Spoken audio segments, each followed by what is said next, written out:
Idaho State, they just kept fighting, brought it with, chipping away.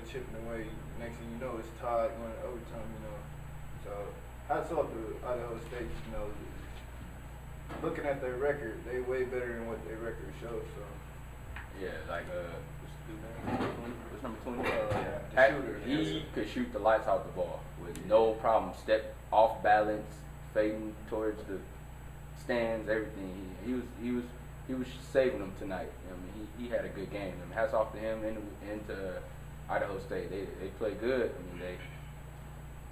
They matched up with us well. Like Flavien said, their record doesn't matter. They played well. They played hard. From the guard to the big. So as long as you keep playing hard, you're always gonna be successful. So we look forward to seeing them down the road down there in Idaho. Well, second half of the first half, and then the first half of the second half, you were finding spots in their zone a lot. Was that as a soft spot that you were finding in there, or how you able to be so effective in the game? Towards the beginning of the game, I was just trying to set screens, get people open. And coach at the timeout, he told me, if you want to play that spot, you got to be more active. So I just tried to keep being active. And, my teammates did a great job of finding me, the guards, Paul did. And they just put me in a good situation with the ball where, I wouldn't even have to take a dribble, just go right up. And that's pretty much what I did. Antonio, how hard did that zone hinder your guys' penetration? How hard did it make it to get their coach makes their zone very good. It's very tight. At times we found creases to get in there. At times when the ball was swinging fast, but it was kind of hard to get in there. Especially towards the end of the game, it seemed like the hole got smaller and smaller. But you gotta grind it out. 2 straight games, 2 straight times that you guys have been so mentally sound at the free throw line. Why are y'all so just dominant with the games in line at the stripe? Like I said on Thursday. I can answer this one. Yeah. At the end of every practice, we line up on the baseline. And we shoot free throws. If we don't go 3 out of 4, we run it. Same thing I told you. 12 people. So each time it's 4 new people shooting.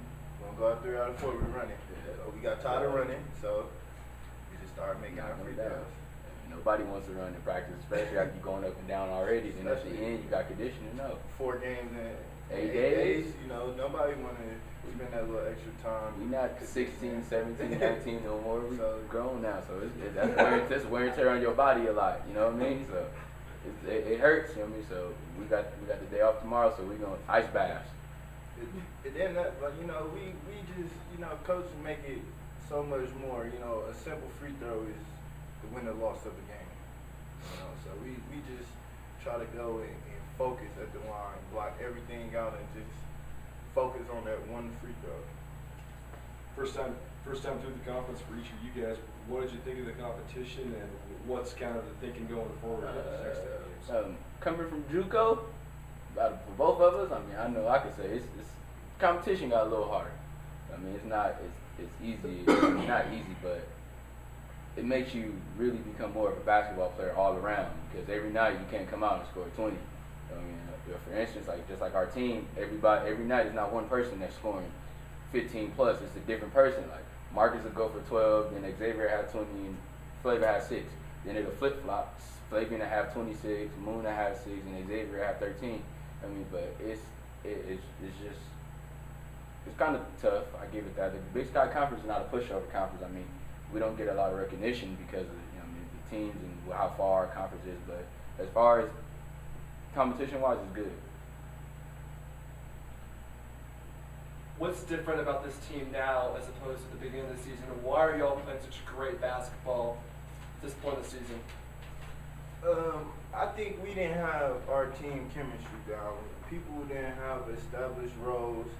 We really didn't have no rotation, And then it all started in practice too. We come practice, not really wanting to practice, doing stuff at our own pace. After that Christmas break, we came back. We had a team meeting with the coaches. Then we had a team meeting within ourselves that we got to do it the way the coaches want us to do it. Because obviously our way wasn't working. So we just set all of our prides to the side as a team.